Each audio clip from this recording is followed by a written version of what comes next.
fisabilillah, para imam al-arif billah. Ya, ini bahasanya itu. Jadi kita lihat bagaimana peran para ulama, peran para orang-orang yang ahli makrifat dalam medan juang fisabilillah. Jadi selama ini ada kesan atau ada pandangan mungkin orang kalau sudah masuk pada disiplin ilmu tasawuf misalnya, ya, atau orang kemudian kenal istilahnya orang-orang itu sebagai sufi, kemudian menjadi malas, menjadi tidak aktif, jadi tidak peduli dengan sekitarnya, egois, ada kesan seperti itu. Tapi kalau kita lihat kepada sejarah ini, nanti kita akan melihat bahwa sebenarnya tidak seperti itu. Ya. Jadi kalau ada yang seperti itu, berarti mereka yang salah dalam memahami bagaimana langkah-langkah para ulama. Kita lihat. Pertama kita akan bahas dulu kata jihad. Dalam kitab Al-Mufradat karya Ar-Raghib Al-Asfahani, ini salah satu kitab yang menjelaskan makna-makna kata dalam Al-Quran. Ini salah satu rujukan primer ini kalau pengen tahu makna-makna dalam Al-Quran. Satu kata itu apa ya? Salah satunya kata jihad atau mujahadah. Makna jihad dan mujahadah itu istifrabul musmi fi mudafa'atil adu. Ya, jihad dan mujahadah itu adalah mengerahkan segala usaha untuk menghadapi musuh. Kemudian beliau menyebutkan bahwa wal jihadu baladatu al-qubin, mujahadatun adu bil zahir, mujahadatul syaitan, mujahadatul nafsi. Jihad ada 3 macam. Pertama jihad melawan musuh yang nampak, saya di sini, yang kelihatan, gitu ya. Kemudian jihad melawan setan dan jihad melawan hawa nafsu.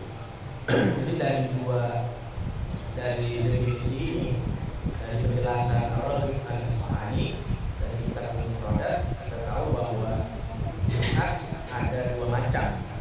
Kalau dibagi secara umum, jihad dengan musuh yang kelihatan dan jihad dengan musuh yang enggak kelihatan, gitu ya. Setan itu kan enggak kelihatan, gitu kan. Itu suka ngomong juga, gitu. Setan itu ini udah ngelihat setan itu kayak apa. Kalau di film itu tuh perang setan, film apa itu kuntilanak segala macam itu perannya setan nggak kayak gitu. Nah kemudian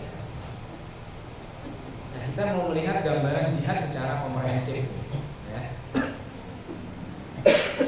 Ada istilah gini dari yang dibagi tadi 2, jihad melawan musuh yang nampak dan jihad yang melawan musuh yang tidak nampak. Para ulama menyebut dengan istilah al-jihadul asghar dan al-jihadul akbar. Jihad kalau secara bahasa al-jihadul asghar artinya jihad yang kecil. Al-jihadul akbar maksudnya jihad yang besar. Tapi sebenarnya bukan artinya kita menyepelekan, ya, enggak. Jadi jangan juga salah pahami kalau bilang jihad kecil, kecil itu bukan. Ini karena satu perbandingan. Ini kalau boleh dibahasakan lagi, ya mungkin ini jihad besar, tapi ada jihad yang lebih besar. Kira-kira begitu. Jadi kita dengan terminologi dari ulama yang mengatakan ada jihad kecil, jihad besar, bukan bermaksud mengecilkan jihad. Kita tidak maksud itu. Ya, jihad kecil itu atau jihad asghar. Yang dimaksud adalah jihad melawan musuh yang kelihatan. Kita perang yang fisik, ya, itu jihad. Nah, jihad yang besar itu apa? Jihad melawan hawa nafsu. Itu yang besar. Kenapa? Padahal jihad perang itu kan besar. Ya betul, itu besar. Ya, kalau kita lihat itu besar. Tapi karena ada perbandingan tadi. Kenapa? Kita lihat perbandingannya. Lalu ulama begini. Kalau jihad lawan musuh yang kelihatan, perang itu ya musuhnya jelas kelihatan depan kita gitu kan. Kita tinggal tembak, kita kalau dulu pakai bambu runcing atau apa, itu kelihatan. Tapi kalau hawa nafsu kan nggak kelihatan. Nah itu susahnya di situ. Ya. Kedua, kalau jihad dalam makna perang kelihatan musuh itu, dan itu jihadnya nggak tiap saat. Jihadnya kalau pas berhadapan sama musuh doang. Tapi kalau jihad sama hawa nafsu, itu jihadnya nggak pernah berhenti. Sampai mati itu tuh jihadnya lawan hawa nafsu. Dan di mana saja. Kalau perang itu ada masa damai, ada masa apa? Lagi nggak perang dulu ya, buat catat senjata gitu kan. Ada masa-masa gitu Pak. Tapi kalau lagi perang baru mereka ketemu musuh. Tapi kalau jihad hawa nafsu itu di mana aja kita harus menghadapi. Makanya dianggap jihad ini tidak besar. Nah, ketiga, kalau jihad melawan musuh yang kelihatan, kita kalah, misalnya terbunuh, kita syahid, ya kan? Kita perang nih, kebunuh, syahid. Tapi kalau kalah lawan hawa nafsu, kita celaka. Itu masalahnya itu. Ya, kalau kita lawan hawa nafsu kalah, mengikuti hawa nafsu, nah itu bahaya. Tapi kalau kita lawan musuh yang kelihatan, kalau kita menang, kita dapat ghanimah kalau zaman dulu ada ya. Kalau kita kalah, kita matinya syahid. Jadi memang ini pembagian para ulama saja tanpa bermaksud merendahkan jihad yang makna kita. Makanya ada disebut jihad ini jihadun nafsi dan jihad qitali. Jihadun nafsi itu jihad melawan hawa nafsu, dan jihad qitali maknanya jihad yang bermakna perang, angkat senjata. Gitu ya. Itu yang para ulama kita itu dipadukan.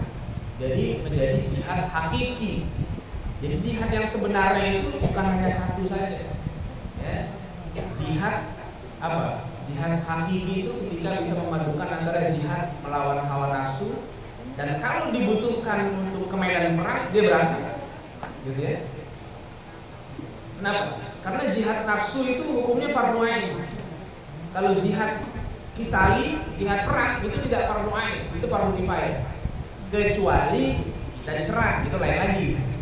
Ya, tapi kalau kita nggak diserang, kita tidak wajib berangkat ke sana. Makanya sahabat-sahabat Nabi pun ketika perang dulu itu ada yang berangkat, ada yang tidak berangkat. Gitu ya, ada sahabat Nabi yang berangkat perang, ada sahabat Nabi yang tidak berangkat perang. Dalam Quran pun Allah mengatakan, "Falaula nafara min kulli firqatin ta'ifatun yatafaqahu fid-din." Ya, jadi tapi jangan pada berangkat semua ke medan perang, tetap harus ada yang tafaqahu fid-din. Itu kan artinya fardhu kifayah, tidak fardhu ain. Tapi kalau perang melawan hawa nafsu, semua orang wajib perang. Semua orang wajib berjihad melawan hawa nafsunya dia. Kalau dia nggak lawan hawa nafsunya dia, jadi budak hawa nafsu. Kalau lawan hawa nafsunya kalah, repot. Ya. Kita nih tiap saat nih hawa nafsu kita menggoda kita, ingin menundukkan kita. Kalau kita kalah jadi apa lawan hawa nafsu, kita takutnya jadi budak nafsu. Makanya ada di Quran Allah mengatakan afara'aita man ittakhadha ilahahu hawa. Coba perhatikan, ada orang-orang yang menjadikan hawa nafsu sebagai tuhannya. Jadi dia mengikuti hawa nafsu. Kalau orang udah ngikutin hawa nafsu, bahaya. Ya. Ngeri kalau orang yang udah mengikuti hawa nafsu. Apa aja bisa dilakuin kalau orang mengikuti hawa nafsu. Nonton film porno juga bisa. Kalau orang ngikutin hawa nafsu, film porno ditonton. Yang haram jadi halal, kalau ngikutin hawa nafsu. Ya. Yang belum layak jadi layak, kalau ngikutin hawa nafsu. Ya, gimana caranya supaya yang belum layak jadi naik? Hukum diubah-ubah aja. Jadi kita hawa nafsu gitu. Nah, kita lihat bagaimana. Jadi kalau komprehensif jihad itu, yang pertama itu adalah jihad lawan hawa nafsu. Kalau dibutuhkan untuk perang, ya udah berangkat. Itu berangkat gitu. Makanya dulu nanti kita lihat ya Mas Ari resolusi jihad gitu. Saatnya berangkat. Tapi kalau enggak dalam kondisi yang aman, ya sudah jihadnya lawan hawa nafsu dulu.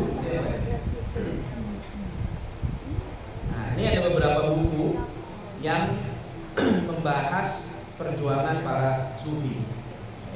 Ulama-ulama yang arif billah itu biasa dikenal ya, di kalangan sufi itu. Ada dalam bahasa Arab, ada dalam bahasa Inggris. ada beberapa kitab, Butulah atau tidak, Indah Sufiyah, terus Jihad in Pre-Modern Sufi Writing, Sufi Warrior Saints. Nah, ini beberapa buku, tapi saya bawa cuma satu. Bukunya saya punya yang alam tuh ya. Bukunya saya ada, kalau yang dua saya belum punya.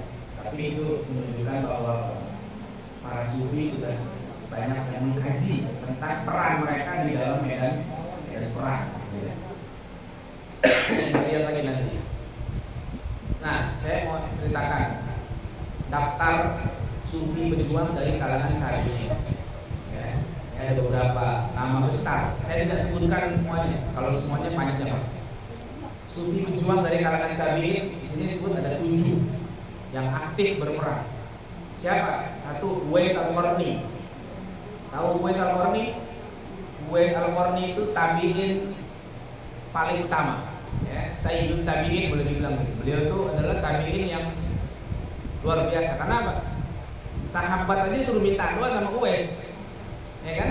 Karena beliau hidup di zaman Nabi tapi tidak jumpa dengan Nabi, gitu kan? Akhirnya kata Nabi, nanti kalau saya udah nggak ada umur, kamu cari Uwais dan minta doa. Dan Sayyidina Umar ketemu suruh minta doa kepada Uwais Al-Qarni. Kenapa? Karena ketaatannya kepada orang tua luar biasa Uwais. Ya, orang tahunya Uwais itu sebagai seorang yang zuhud, dia betul. Tapi dia itu seorang yang arif billah. Dan ternyata Uwais itu orang yang sangat aktif perang dan sampai wafatnya pun di medan perang. Uwais Al-Qarni. Ya. Jadi mereka ahli zuhud, ahli ibadah. Mereka juga dikenal di kalangan para sufi dan mereka juga orang yang ahli perang. Ya. Siapa lagi nih? Abu Muslim Al-Khawlani. Banyak nih. Ya, saya sebutin sebagian saja ya. Dia selalu ikut perang, tiap tahun perang lawan Romawi. Ya. Harith bin Hayyan, ya. Beliau juga nih orang yang aktif sampai wafat di medan perang. Amir bin Abdullah bin Qais aktif perang dan tidak mengambil bagian ghanimah. Ya. Dia perang, kalau menang kan dapat ghanimah itu. Ghanimah ini dibagi-bagi aja kepada orang. Ini saya nggak mau ambil, ambil aja. Nah, saking zuhudnya, jadi dia perang juga tapi zuhud juga. Ar-Rabi bin Khaitam, dia perang melawan Persia. Masruq bin Al-Ajda Al-Kufi, dia perang di Qadisiyah, banyak terluka. Dan yang ketujuh ini Al-Hasan Al-Basri, ya, seorang ulama besar yang namanya menghiasi kitab-kitab para ulama semuanya. Ya, dalam kitab apa saja biasa nama beliau muncul. Al-Hasan Al-Basri, siapa? Murid Sayyidina Ali langsung. Ya, ulama besar di kalangan tabi'in. Dia aktif berperang dan dia memadukan ilmu dan amal. Jadi orang-orang yang dikenal kalangan sufi ini, ahli zuhud ini, mereka bukan hanya diam saja. Bukan hanya orang-orang yang duduk di masjid, ya, ibadah dengan nyaman. Enggak, itu dilakukan oleh mereka. Tapi kalau ada saatnya panggilan perang, ya mereka perang. Ini mereka perang, mereka aktif. Kalau ada kemungkinan, ada kesempatan, mereka berusaha untuk mengikuti perang ini. Kenapa? Mereka tahu. Apa mereka nggak takut mati? Mereka udah mengalahkan hawa nafsu. Masa takut sama musuh di luar Islam? Gitu ya. Nah, ini dulu di kalangan tabi'in yang pertama.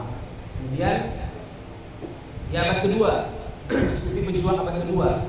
Ini ada beberapa, banyak sebenarnya. Cuma saya ambil yang terkenal saja di antara mereka. Malik bin Dinar, ya, namanya Malik. Malik artinya apa? Raja. Bin Dinar. Dinar apa? Bin emas. Jadi beliau Malik bin Dinar, masya Allah. Ya. Dan dia ini aktif, dia dikenal. Kalau bapak ibu baca buku-buku tentang tasawuf, nama dia pasti muncul sebagai tokoh-tokoh tasawuf besar. Dan dalam kitab-kitab para ulama diceritakan bahwa Malik bin Dinar ini selalu aktif berperang, bertahun-tahun perang. Padahal dia dikenal sebagai orang yang sangat ahli ibadah. Ya. Kemudian yang berikutnya Ibrahim bin Adham. Ya, Ibrahim bin Adham ini juga sampai Ibnu Asakir, ya, seorang ahli hadis, mencatat bahwa Ibrahim bin Adham ini sebagai pejuang yang pemberani dan ahli perang yang gagah. Ibnu Asakir ini seorang ulama hadis di zaman ini cucu murid Imam Ghazali. di zaman perang salib. Jadi salah satu saksi sejarah perang salib itu adalah Ibnu Asakir. Ya, jadi salah satu kitab beliau itu menjadi rujukan dalam penulisan sejarah perang salib karena beliau mengalami. Ya. Ibrahim bin Adham ini kan luar biasa. Padahal beliau dikenal sebagai seorang sufi. Banyak cerita-cerita tentang Ibrahim bin Adham kalau kita baca dalam sejarah, itu luar biasa kezuhudannya. Ya. Tapi ternyata beliau seorang yang sangat aktif dalam perang fisabilillah. Kemudian Abdullah ibn Mubarak, ini juga Abdullah ibn Mubarak itu seorang ulama hadis, ya, bahkan beliau dikenal dengan ilmu hadis yang sangat luas, dan dia aktif dalam 1 tahun itu bisa berperang, berhaji, berdagang, aktif, dan hasil dagangannya kemudian dibagikan kepada fakir miskin. Abdullah bin Mubarak, kata-kata yang terkenal dari Abdullah bin Mubarak itu al-isnad minad-din, laula isnad laqala masya'a masya. Kata Ibnu Mubarak, sanad, yaitu mata rantai ilmu itu adalah bagian agama. Maka orang yang tidak punya sanad keilmuan, dia bisa ngomong semaunya. Nah, karena nggak jelas gurunya, dia ngomong aja. Makanya beliau sangat memperhatikan sanad keilmuan. Karena keilmuannya dari siapa yang ngomong, bagaimana bunyinya, benar atau tidak. Itu betul-betul diperhatikan oleh Abdullah ibn Mubarak. Jadi ini di abad kedua. Padahal kalau kita lihat di buku-buku banyak cerita-cerita mereka tentang kezuhudannya dan akhlak. Nah, abad ketiga, Hatim al-Asam. Hatim al-Asam ini namanya menarik. Namanya Hatim, panggilannya gelar Al-Asam. Al-Asam itu artinya tuli, si tuli. Sebenarnya ini nggak tuli, ya, tapi pernah di satu peristiwa, di satu pasar katakan gitu ya, ada orang bertanya kepada dia, kemudian itu orang kentut, Nah, cuma supaya ini orang nggak malu, Ibrahim bin Adham ini pura-pura tuli, ya, pura-pura tuli. Jadi kalau kita misalnya kalau di pasar itu ada orang dagang, Pak, ini yang kayak cabai berapa nih? Ya, dia kentut, ambil apa? Nggak tahan dia kentut. Kan malu tuh kalau ketahuan. Dia bilang aja, Maaf, bawangnya habis. Jadi ditanya apa, jawabnya apa, nggak nyambung, gitu ya. Akhirnya kata si orang yang nanya nih, untung dia tuli. Nah, padahal dia nggak tuli. Nah, sejak saat itu dikenal lah namanya Hatim al-Asam. Hatim si tuli. Padahal nggak tuli dia. Ya, gimana Hatim al-Asam? Hatim al-Asam itu pergi sampai ke Turki, wafat dalam keadaan menjaga perbatasan. Pernah pergi perang sampai jauh, ya, dan wafatnya dalam ribat. Ya, ribat itu menjaga perbatasan supaya nggak masuk musuh ke dalam wilayah Islam. Hatim al-Asam, sufi, meninggal dalam keadaan begitu. Kalau disebut nama Hatim al-Asam di kalangan sufi itu masyhur. Imam Ghazali mengutip beliau berapa kali dalam kitab yang banyak. Abu Yazid al-Bustami juga begitu. Beliau mengatakan 40 tahun nggak pernah bersandar kecuali di masjid atau di perbatasan. Jadi artinya apa? Kalau nggak ibadah perang gitu aja.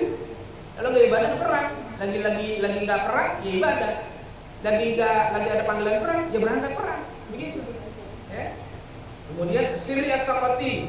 Siri As-Saqati ini ulama besar, hidupnya sezaman dengan Imam Ahmad bin Hanbal. Ya, beliau terus Ma'ruf al-Karhi itu satu zaman. Nah, ini dipuji oleh Imam Ahmad bin Hanbal ketika Siri baru kembali dari perang. Imam Ahmad memuji dia, itu orang hebat, orang yang luar biasa. Oh begitu. Jadi ini bukan orang yang sembarangan. Kemudian Al-Junaid Al-Baghdadi, ini imamnya kalangan sufi, para tasawuf, rajin ibadah. Orang kalau dibilang Junaid Al-Baghdadi dalam tasawuf itu udah ibaratnya kalau dalam imam madhab itu kayak imam yang 4, ya, Hanafi, Maliki, Syafi'i, Hambali. Kalau dalam tasawuf itu tokohnya beliau ini salah satu, Al-Junaid Al-Baghdadi. Dia rajin ibadah luar biasa. Tapi meskipun demikian nggak pernah terhalang. Kalau ada jihad berangkat. Al-Junaid Al-Baghdadi.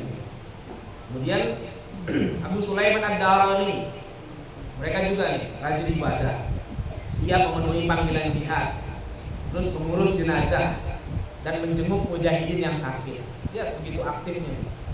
Jadi bukannya diem aja, bukannya pasif, bukan pasrah gitu aja. Tapi betul-betul perjuangan mereka luar biasa. Nah, kita lihat. Nah, berikutnya, era berikutnya nih. Nah, ini di zaman Imam Al-Ghazali. Ya, Bapak Ibu kalau mau baca buku yang bagus tentang perang salib, salah satunya buku ini saya rekomendasikan. Ya, itu yang putih, sekarang covernya ada yang merah, udah nggak ada cover. Itu cover lama, cover barunya itu model kebangkitan umat Islam. Upaya 50 tahun gerakan pendidikan melahirkan generasi Salahuddin dan merebut Palestina. Nah, itu kalau Bapak Ibu mau tahu bagaimana sejarah perang salib, salah satu referensi terbaik itu. Ya, kenapa?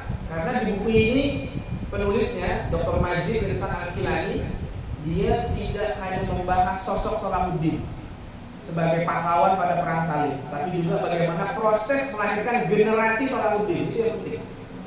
Salahuddin itu bukan tokoh yang turun dari langit. Ya, jadi ini diceritakan bagaimana perang ulama waktu itu dipimpin oleh Imam Al-Ghazali. Kemudian muncul generasi berikutnya Syekh Abdul Qadir Al-Jilani. Kemudian muncul lagi Syekh Ibnu Taimiyah.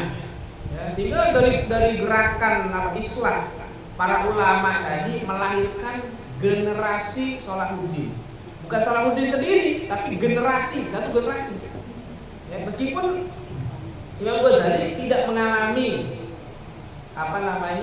ketika Al-Quds diambil alih oleh Islam, tapi beliau punya jasa. Ya, kenapa? Karena itu peristiwa setelah kurang lebih 80 tahun. Jadi Imam Ghazali udah wafat, baru Al-Quds diambil alih oleh Islam. Tapi sahab Imam Ghazali dan para ulama sebelumnya itu sudah ada yang melahirkan generasi Nuruddin Zanji dan Salahuddin Al-Ayyubi. Jadi jangan kita melihat satu kemenangan di satu hanya proses itu saja, bukan. Jadi pahlawannya siapa? Iya, Nuruddin Zanji salah satunya, Salahuddin. Tapi jangan lupa mereka itu adalah hasil didikan dari murid-murid yang pernah belajar kepada Imam Al-Ghazali, kepada Syekh Abdul Qadir Al-Jilani. Ya. Ini penting nih, jadi jangan sampai salah paham. Ya. Kemudian nanti kita akan lihat banyak. Bahkan ada salah paham sebagian orang kepada sosok Imam Al-Ghazali. Atau Imam Ghazali nggak perang katanya, nggak turun ke medan perang. Bukan nggak turun ke medan perang, Imam Ghazali berjihad juga. Cuma masalahnya waktu itu kondisinya tidak memungkinkan. Dan Imam Ghazali tidak ketemu ketika pasukan salib sudah datang ke Al-Quds. Imam Ghazali sedang tidak ada di situ. Ya, sudah jauh, jadi nggak bisa ke sana lagi. Tapi Imam Ghazali itu aktif, makanya beliau Dr. Majid Irsan Al-Kilani mengatakan apa? Orang-orang yang mengkritik Imam Ghazali tidak perang dan sebagainya, dia tidak membaca sejarah secara komprehensif. Atau orang kata Dr. Isani, bagus sekali bukunya. Padahal Imam Ghazali itu berjuang menggelorakan semangat jihad. Ini bukunya sangat bagus. Jadi kalau boleh saya sarankan Bapak Ibu kalau mau tahu beli buku ini. Yang putih terjemahannya itu model kebangkitan umat Islam. Kalau bahasa Arabnya itu ada nih buku saya ini. Hakada Baharojil Salahuddin wa hakada Adat Al-Quds. Inilah munculnya generasi Salahuddin dan beginilah kembalinya Al-Quds ke tangan umat Islam. Jadi ada proses, ya, bukan semena-mena gitu aja langsung. Ada proses. Imam Ghazali membentuk generasi itu ada lewat jalur pendidikan luar biasa. Dan ini penting untuk kita pahami sehingga kita tidak hanya ingat kepada siapa Salahuddinnya saja, tapi di balik Salahuddin itu ada siapa? Karena Salahuddin kalau kita lihat sejarah perang salib itu kan lama. Perang salib itu kurang lebih 2 abad. Ya. Dan perang salib pertama kalau boleh dibuat babak gitu ya, itu umat Islam kalah sama orang salib, sama tentara salib. Padahal waktu itu umat Islam jumlahnya banyak. Ya. Tapi kenapa bisa kalah dengan tentara salib? Karena ada masalah internal. Umat Islam punya masalah internal waktu itu. Saling perang saudara, orang-orang yang hubun dunia, termasuk ulama-ulamanya itu. Ya, ulama-ulamanya itu hubun dunia luar biasa. Makanya Imam Ghazali itu marah-marah. Imam Ghazali itu mengkritik para ulama itu. Akhirnya Imam Ghazali sampai nulis kitab Ihya Ulumuddin itu untuk memperbaiki ulama. Ya, makanya Ihya Ulumuddin itu kata para ulama menjadi kitab rujukan tazkiyatun nafs pada masa perang salib. Jadi orang-orang yang waktu perang salib itu menjadikan Ihya itu untuk pembersihan dirinya. Sampai akhirnya lahir generasi Nuruddin Zanji dan generasi Salahuddin Al-Ayyubi. Itu Itu jasa besar Imam Ghazali. Jadi mereka tidak diam saja. Tidak diam. Imam Ghazali melawan kepada siapa saja yang coba merusak Islam. Contoh lagi misalnya kalau bukan orang kafir semuanya lah ya. Pada masa Imam Ghazali yang sedang berkuasa dinasti Fatimiyah waktu itu, ya. Ada kelompok Syiah Batiniyah, itu kekuasaannya luar biasa pada waktu itu. Dan Imam Ghazali satu-satunya boleh dibilang pada itu ulama yang berani mengkritik pemikiran Syiah Batiniyah. Pada saat mereka sedang berkuasa, kuat, senjatanya lengkap, Imam Ghazali kritiknya ditulis, dibongkar semuanya. Padahal itu resikonya mati. Ya, resikonya mati kan? Karena pada saat itu Syiah Batiniyah sedang kuat-kuat menggerogoti umat Islam dari dalam. Imam Ghazali tulis, ini bahaya pemikiran Syiah Batiniyah begini. Ada beliau nulis buku namanya Fadhailul Batiniyah. Jadi nggak sembarangan Imam Ghazali itu betul-betul berperang juga. Cuma metode yang digunakan mungkin tidak terbaca oleh sebagian pengkaji sejarah sehingga menganggap Imam Ghazali tidak berjihad. Oke, kita lanjutkan. Ini siapa nih? Muhammad Al-Fatih, ya. Muhammad Al-Fatih. Kalau orang ditanya siapa penakluk Konstantinopel, jawabnya siapa? Muhammad Al-Fatih. Iya betul. Tapi di balik dia ada siapa itu? Ada gurunya nih, namanya Syekh Syamsuddin. Ya, ini guru beliau nih, Syekh Syamsuddin. Siapa dia? Dia ini sufi besar. Ya, dia sufi. Makanya kalau kita baca sejarah para ulama tentang Konstantinopel, dibilang penakluk Konstantinopel siapa?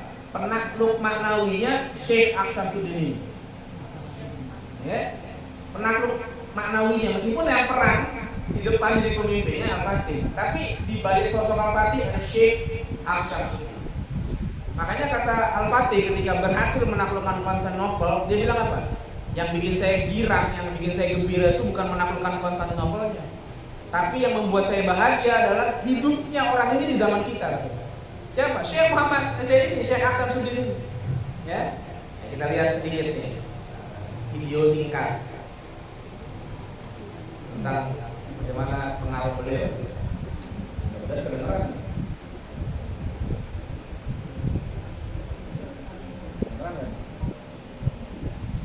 Speakernya ditaruh di tempat suara kan?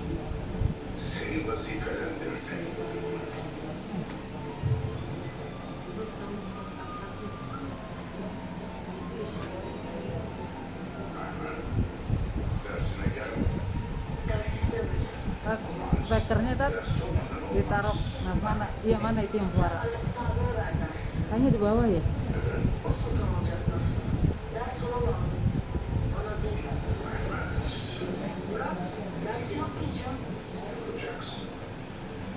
Kelihatan tapi gambarnya.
Contoh ya, Syekh Syamsuddin di balik tokoh Muhammad Al-Fatih. Sebenarnya ada satu guru lagi, siapa namanya? Syekh Maulana Al-Qurani. Itu dua-duanya ulama besar sufi itu. Dulu Al-Fatih kecil itu susah diajarin. Belajarnya apa ya namanya anak khalifah gitu kadang-kadang gitu ya. Anak khalifah kadang-kadang mungkin dia merasa punya privilege. Ya. Diajarin sama beberapa guru pada mental, nggak ada yang kuat sama Al-Fatih. Diajarin susah. Sampai akhirnya bapaknya bingung. Ini gimana cara ngajarin anak saya ini? Kemudian ada salah satu penasehatnya bilang, coba dipanggil aja Syekh Maulana Al-Qurani untuk mendidik Al-Fatih. Akhirnya datang tuh Syekh Maulana Al-Qurani untuk mendidiknya. Begitu datang, katanya Syekh Maulana Al-Qurani itu nggak langsung ngajarin. Langsung ngajarin, duduk berhadapan, kemudian bilang, ya Muhammad, saya diberikan amanah oleh ayahmu untuk mendidik kamu, dan saya diberikan izin untuk pakai ini, rotan, kalau kata kita rotan dipegang. Terus Al-Fatih namanya anak khalifah cengengesan aja, ya kayak begini katanya, yang kemarin aja muda-muda pada kapok, apalagi udah tua kayak begini, diledek begitu. Akhirnya begitu lagi cengengesan disambet sama Maulana Al-Qurani. Diam langsung Al-Fatih. Diam. Oh, di situ dia mulai kenal disiplin luar biasa. Jangan dipikir saya takut. Saya dapat amanah. Oh bener-bener. Mulai saat itu dia serius belajar. Nah itu dia. Tuh dia serius. Kalau sekarang diomelin sama bapak ibunya. Disambet anak itu diadu ke Komnas Anak kalau sekarang tuh. Dulu begitu disambet. Udah diem, akhirnya belajar Quran dengan sungguh-sungguh, belajar yang lain sampai semangat. Nah kemudian selain dengan Al-Qurani dia belajar lagi kepada Syamsuddin. Tadi itu dia yang menekankan bahwa kamu yang akan jadi sultan. Dan itu hadis Nabi yang disampaikan oleh beliau tuh. Latuftahan al-Qustantiniya. Konstantinopel akan ditaklukkan. Wa ni'mal amiruha. Ya, sebaik-baik amir yaitu pemimpinnya yang akan melakukan itu. Wa ni'mal jaysh sudah dikerjais. Ya. Pasukan terbaik ya pasukan yang melakukan itu. Jadi inilah kekuatan guru yang luar biasa. Ya. Dia bisa meyakinkan murid tuh. Ya, padahal itu udah bertahun-tahun sebelumnya beberapa pemimpin sebelumnya berusaha untuk menaklukkan Konstantinopel, tapi gagal semua. Nah yang berhasil Allah takdirkan siapa? Syekh Maulana Al-Qurani, Syekh Muhammad Al-Fatih dengan bimbingan Syekh Syamsuddin.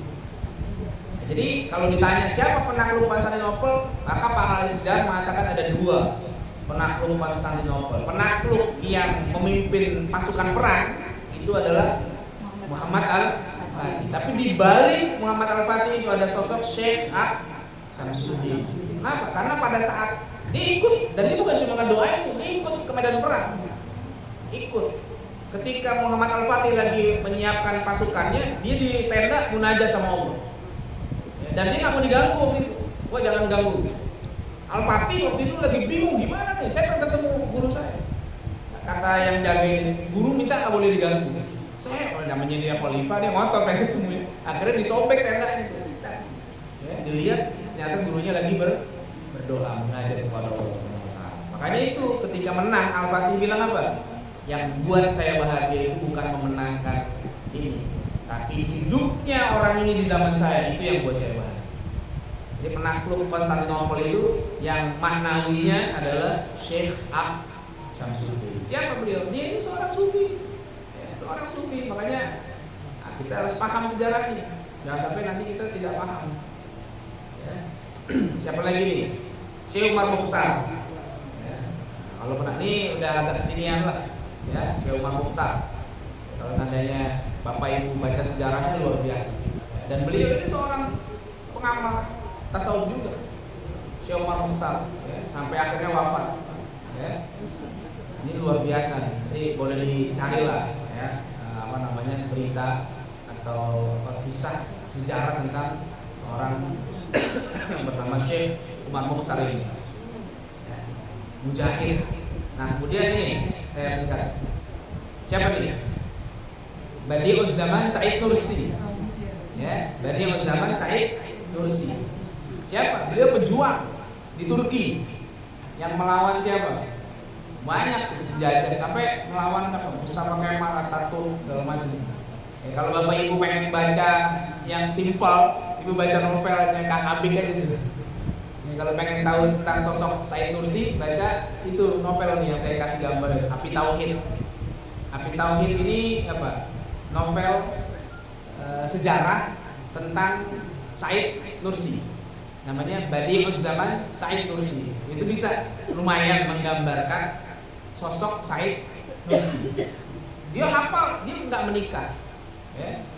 Dia luar biasa izzahnya, menjaga dirinya, menjaga pandangannya dari perempuan. Kemudian dia hafal Quran, hafal banyak ilmu, menguasai ilmu dalam waktu cepat dan perang, ya. Berani, ya. Ketika berhadapan dengan orang-orang yang zalim, dia berani. Makanya dikenal Said Nursi.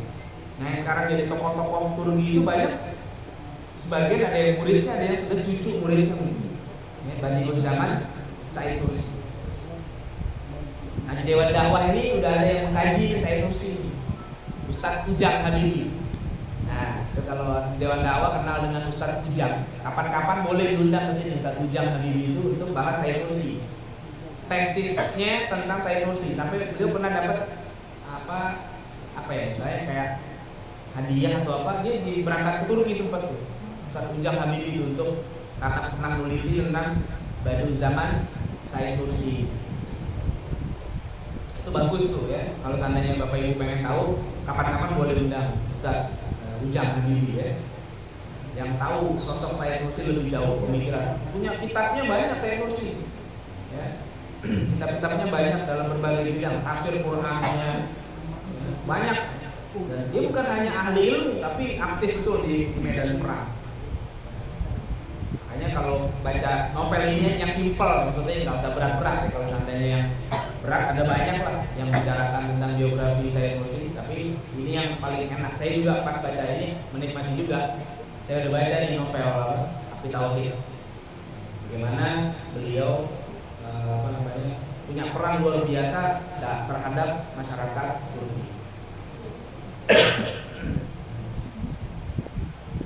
Siapa lagi? Nah, kita masuk ke Indonesia.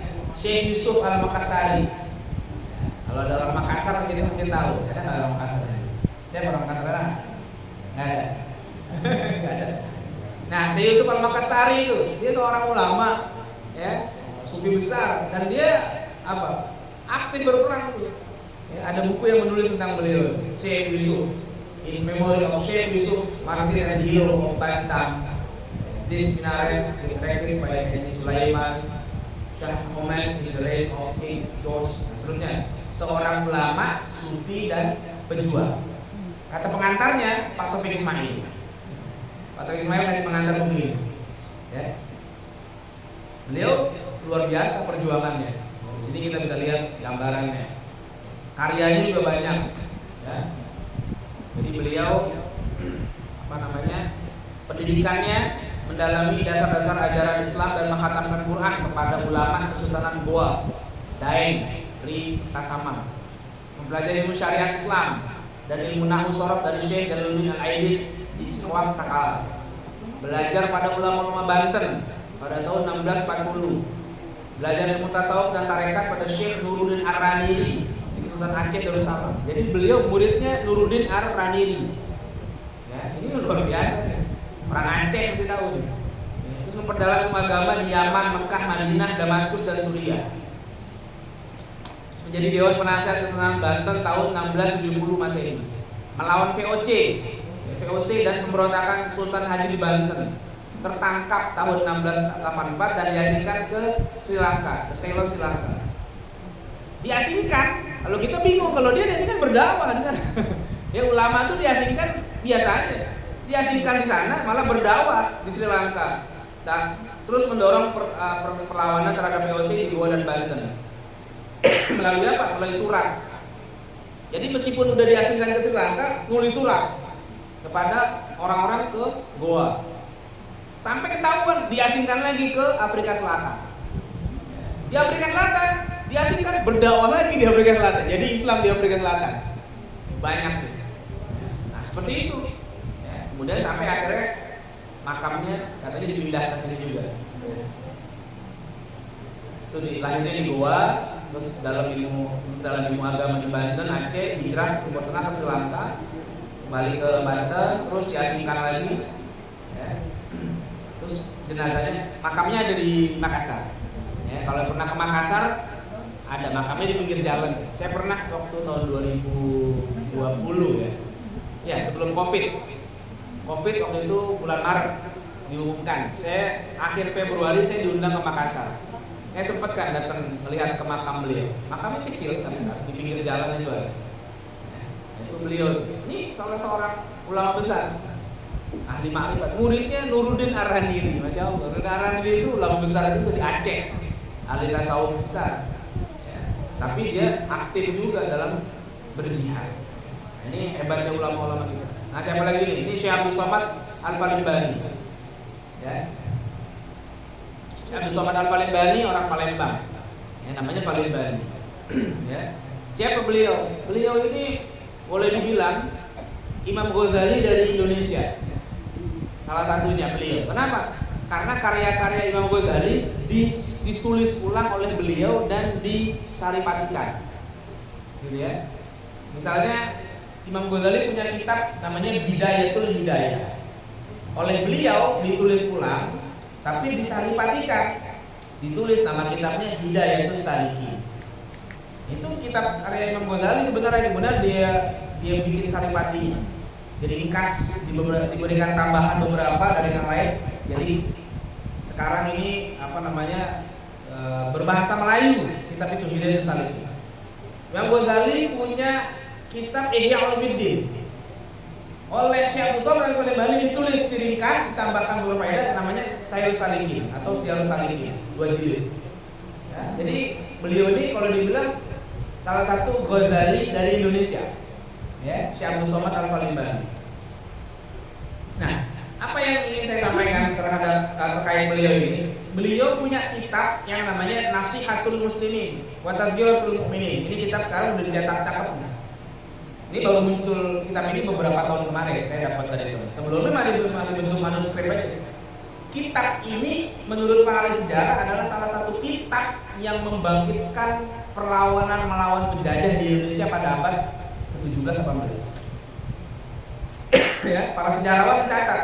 Jadi meskipun dia Syekh Abdul Somad Al-Palimbani lama belajar di Hijaz, berdakwah di Hijaz ketika itu ya. Dia sezaman dengan siapa? Syekh Arsyad Al-Banjari. Ya, kalau ada orang Banjar mungkin tahu tuh Syekh Arsyad Al-Banjari. Beliau punya kitab namanya Sabilul Muhtadi. Beliau di sana tuh di Mekah tuh bersama Syekh Abdurrahman Al-Misri di Mekah. Tapi aktif bikin kitab ini isinya untuk menaikkan semangat umat Islam perang lawan penjajah.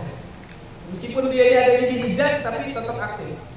Itu makanya juga kenapa waktu itu ulama-ulama kita membuat huruf yang namanya huruf apa? Melayu, Arab Melayu. Ya, kalau bapak ibu pernah belajar waktu kecil itu ada tuh huruf Arab Melayu. Ya, itu sebenarnya ulama kita punya ijtihad menambahkan beberapa huruf supaya bisa dipahami ini begini. Baca, diajarkan, kitab-kitabnya diajarkan.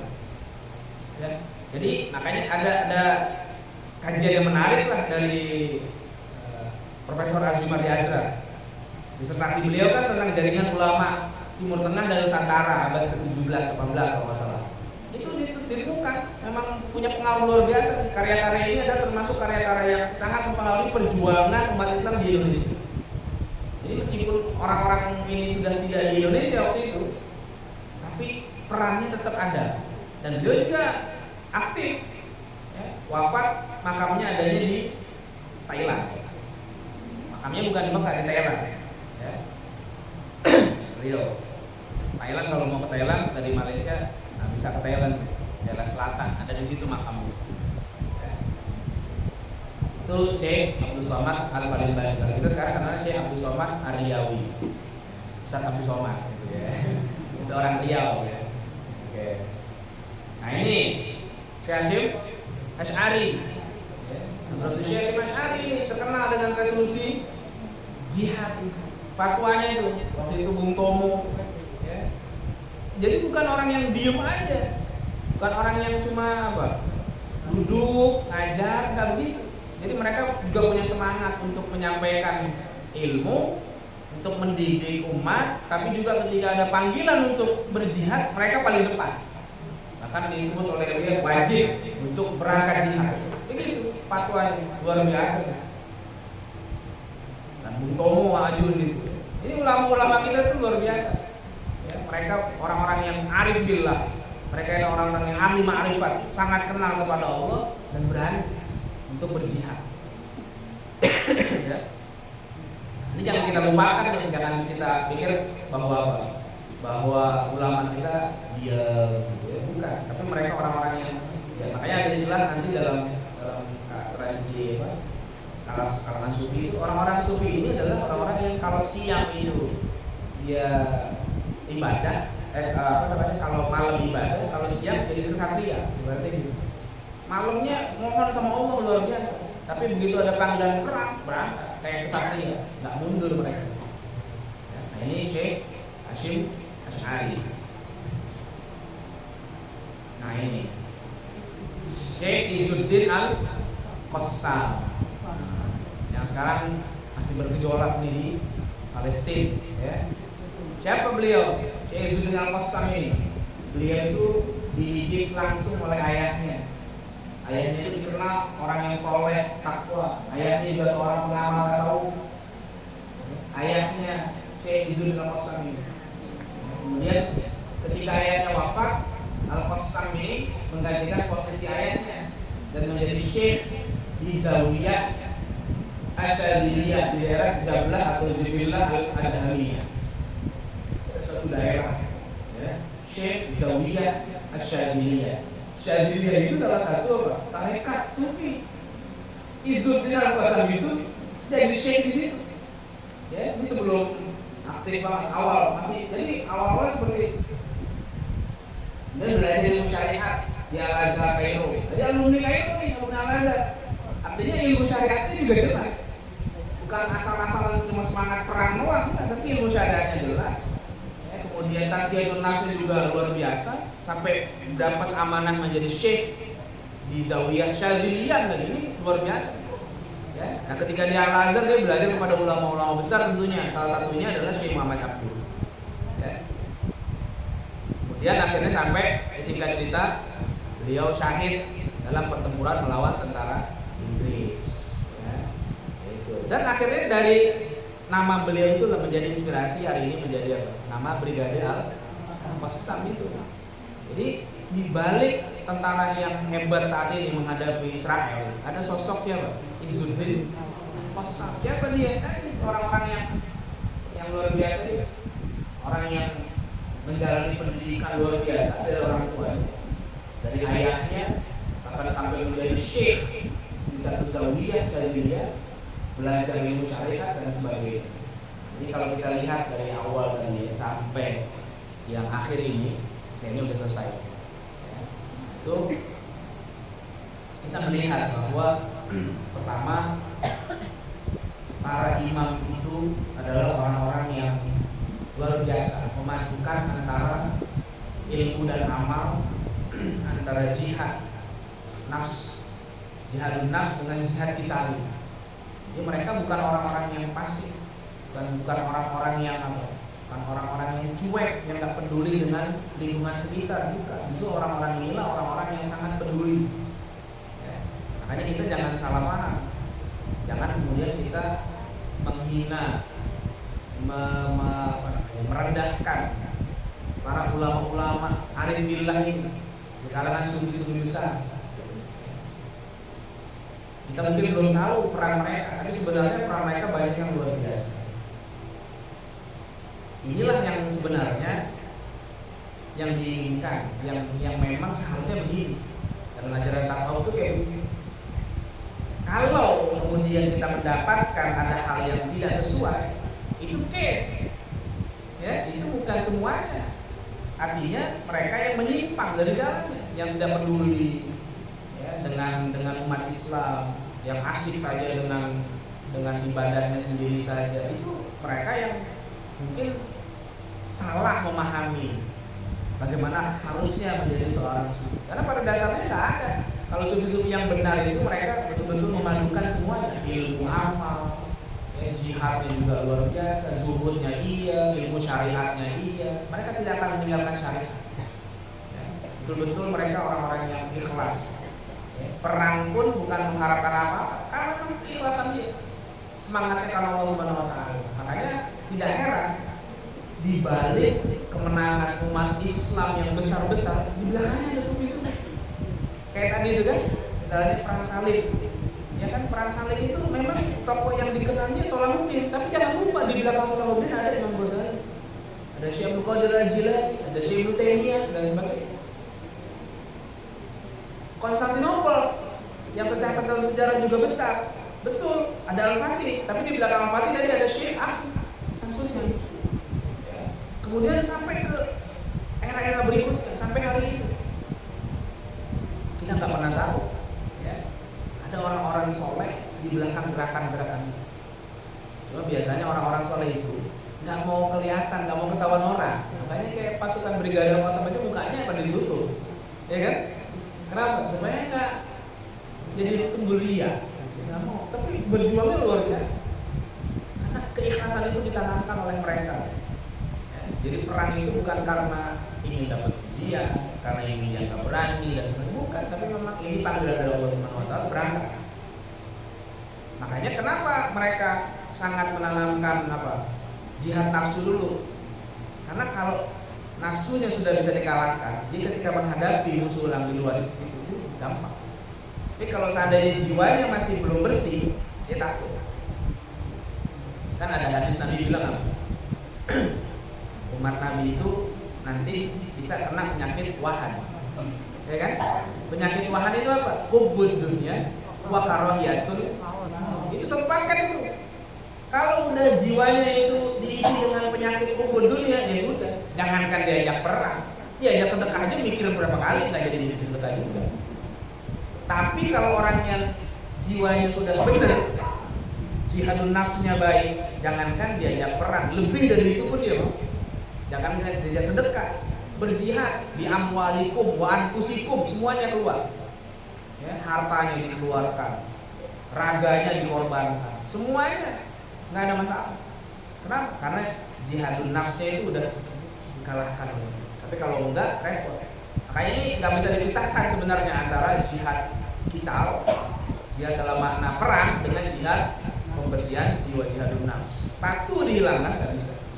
Nah, jadi dua-duanya harus berjalan beriringan. Nah, kita lihat di sini, saya menyampaikan materi kali ini bukan bicara secara kronologis satu-satu ya, tapi maksudnya ingin menunjukkan bahwa di balik peristiwa-peristiwa besar dalam Islam itu ada sosok-sosok ulama-ulama arif billah, ulama-ulama yang ahli ma'rifat, yang di kalangan tasawuf mereka sangat dikenal.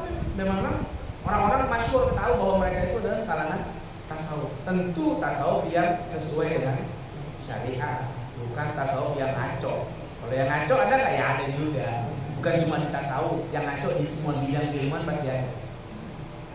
Ya, di bidang tafsir yang ngaco juga ada, di bidang fikih yang ngaco juga ada. Ya, di bidang akidah ada nggak yang ngaco? Ada. Jadi semua bidang ada. Makanya kita harus adil. Kalau ada yang ngaco dalam satu bidang, jangan kemudian kita mengeneralisir semuanya. Tidak. Mungkin ada yang salah. Iya betul. Ya, tapi tidak semuanya. Kalau kita merujuk pada yang benar, kita tidak akan menemukan hal-hal yang bermasalah seperti tadi. Justru kita akan menemukan banyak keistimewaan dari orang-orang. Ya, Allah akan menjawab dulu yang bisa disampaikan. Saya waktu suara saya juga lagi kurang. Minum dulu, Zat.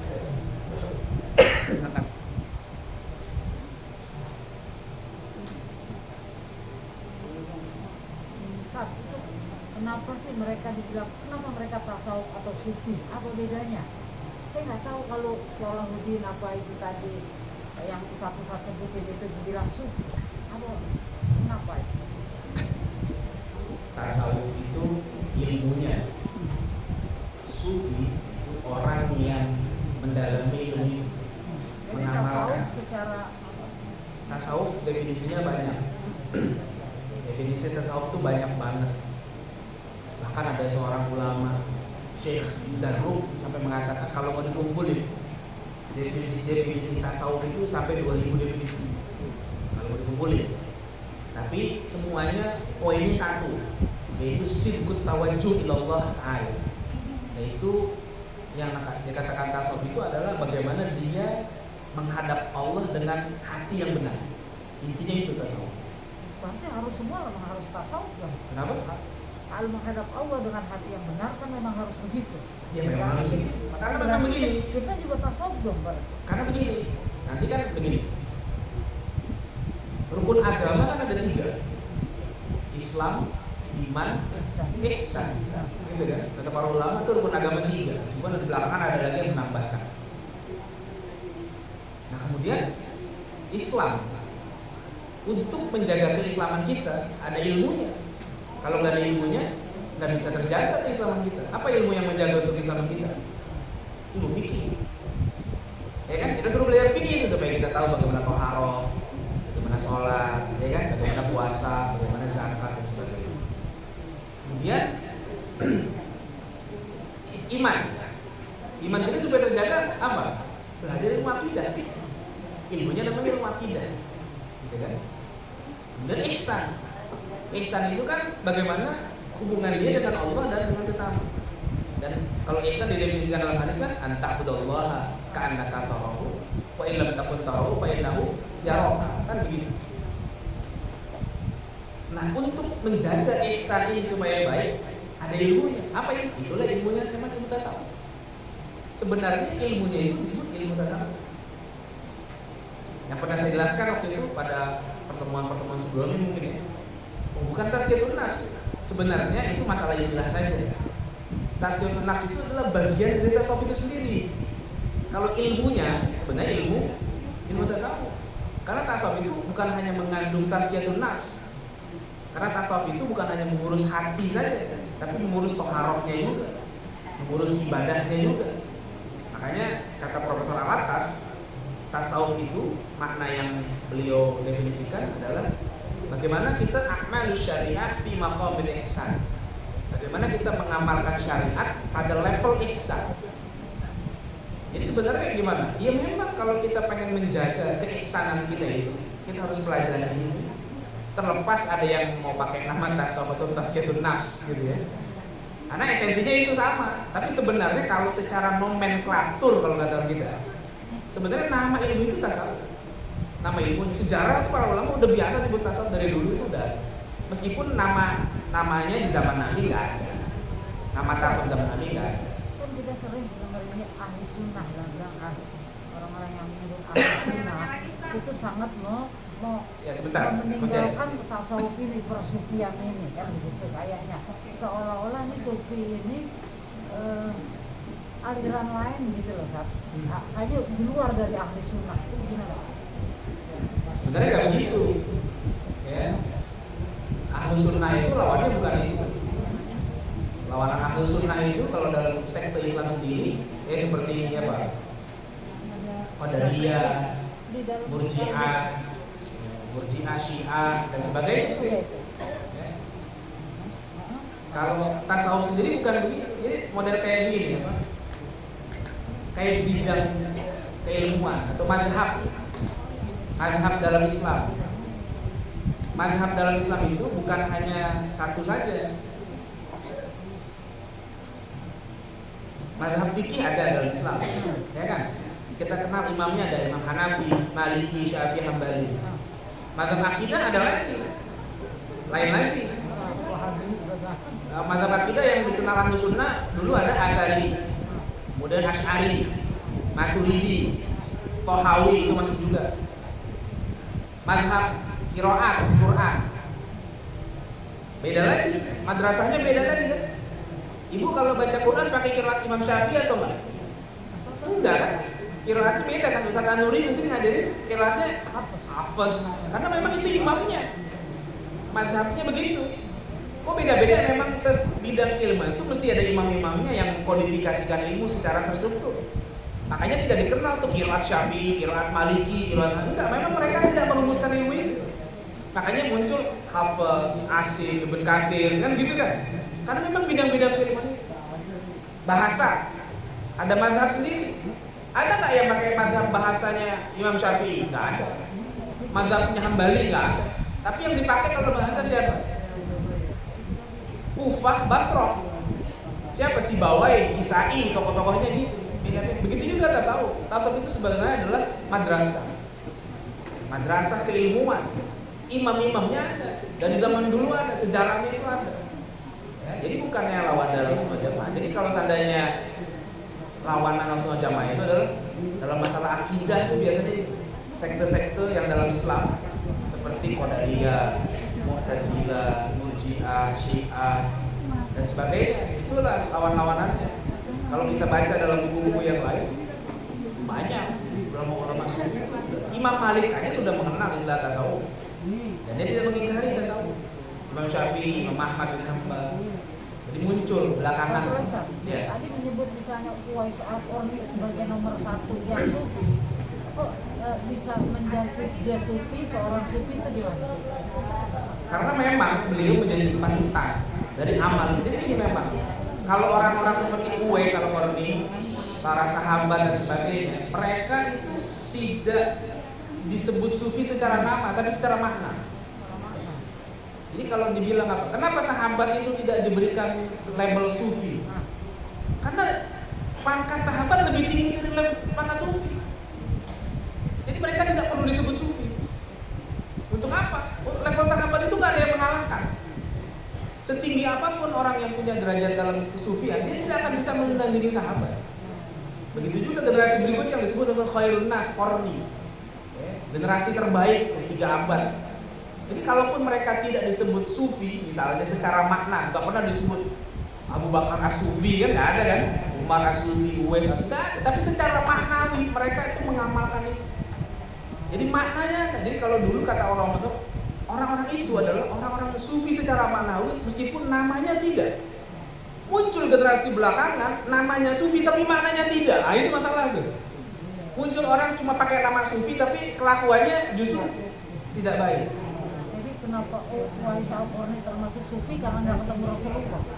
Kalau itu tabi'in, karena nggak ketemu Rasul karena dia tabi'in. Uwais kan sejaman dengan Rasul. Betul, tapi tidak jumpa dengan Rasul. Nggak ketemu. Betul. Nah, makanya dia nggak masuk generasi sahabat. Dia masuknya tabi'in. Dia berjumpa dengan sahabat. Itu makanya salah satu disebut tadi nomor 1 sebagai sufi. Dia disebut itu oleh para ulama dimasukkan kategori sufi karena amaliyahnya, ketaatannya kepada orang tuanya, kezuhudannya, dan banyak lagi.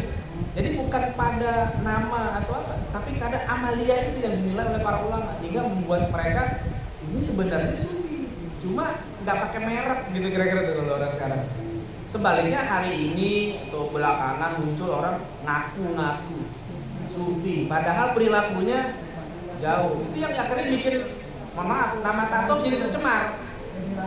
Ya, jadi dianggap apa? Oh, kalau tasawuf meninggalkan syariat, padahal nggak ada sufi yang ngajarin meninggalkan syariat. Jadi Ustaz apa? Jadi sufi ini atau ulama tidak yang bisa kok menilai seseorang karena itu urusan dia dengan Allah kan gitu kan. Maksudnya? Kan seorang ulama itu kan orang yang takut kepada Allah gitu kan. Siapa yang tahu seorang lain kalau dia derajat dia takutnya sama Allah kan nggak tahu tuh. Demikian juga dengan sufi, bagaimana kebersihan hatinya menghadap Allah, bersih hatinya kan kita nggak tahu. Jadi itu kalau kita bisa menilai itu tuh kata kita berarti kan. Kalau kita dulu ulama-ulama pun ketika menilai seseorang itu berdasarkan yang zahir. Zahir aja ya. Zahir. Kita nggak disuruh meriksa batin, syariat. Orang-orang yang dianggap begitu oleh para ulama sezaman ini nggak mungkin dia melanggar syariat. Itu saja sebenarnya. Kenapa dia? Karena ulama menjadi saksi kesolehan dia. Cukup. Nggak perlu kita tahu. Memang nggak dituntut untuk kayak begitu. Makanya kenapa orang mengatakan dia begini? Ya karena kita lihat kesehariannya saja. Sama kayak kita hari ini lah ngelihat orang gitu kan. Tak perlu kita tahu batinnya dia sampai nggak usah. Makanya kita lihat dia rajin ibadah. Ini orang soleh udah cukup tuh. Nah itu mobil zahir, kita hukumkan yang zahir. Urusan rahasia itu urusan Allah. Kita nggak tahu. Jadi kayak begitulah. Jadi para ulama yang sezaman dengan beliau itu melihat beliau itu begini. Oh berarti dia itu orang dirujuk begini. Imam Ahmad bin Hanbal ketika ditanya oleh anaknya, ayah itu emangnya Ma'ruf al-Karhi punya ilmu? Ma'ruf al-Karhi itu seorang sufi, Dia bukan ahli hadis kayak Imam Ahmad bin Hambal yang hafal 1 juta hadis. Makanya bingung anaknya nanya, ayah emang ayah ngapain ke Ma'ruf al-Karhi? Kan Ma'ruf al-Karhi itu dia punya ilmu nih. Imam Ahmad bilang apa? Dia punya ilmu yang kita belum punya. Apa? Ilmu khasyatullah dia lebih tinggi dari saya. Yang ngomong Imam Ahmad bin Hambal, kira-kira Imam Ahmad bin Hambal bohong apa Pak? Dia punya ilmu. Nah, karena dia punya ilmu. Dan dia itu meninggal itu berdasarkan syariat yang dia tahu. Begini, dia orang meskipun secara keilmuan hadisnya mungkin tidak sebanyak Imam Ahmad, tapi dia punya kelebihan dibandingkan. Jadi kesaksian ulama sezaman itu cukup sebenarnya untuk kita memahami. Kalau kita sih, ya kita melihat yang sekitar kita saja. Kayak gitu kira-kira. Ya, silakan di belakang. Assalamualaikum warahmatullahi wabarakatuh. Salam.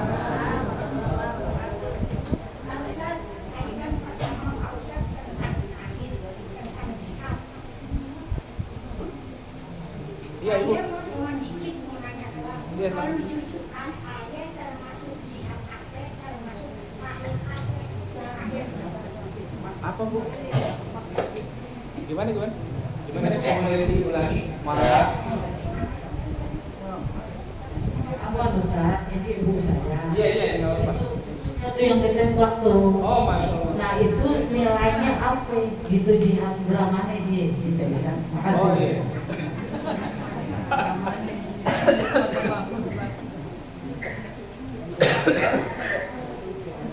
Insya Allah ini syahid. Insya Allah syahid. Ya. Cucu ibu. Ya, cucu pencicit. Siapa Faiz namanya? Ya. Ahli khair insya Allah. Syahid kenapa? Karena dia menjaga ulama. Dia cinta ulama. Dia jaga ulama. Jadi syahidnya. Ya kalau syahidnya syahid akhirat. Syahid akhirat. Ya, syahid akhirat. Artinya makanya kan di dunia diperlakukan kayak biasa. Tapi di akhirat insya Allah dapat pahala syahid. Beda kalau syahid dunia akhirat. Nah di dunianya diperlakukan seperti syuhada. Tapi di akhirat, tapi ada yang jelek, syahid dunia doang, itu jelek. Di dunianya dapat perlakuan kayak syahid, tapi di akhiratnya gak dapat apa-apa.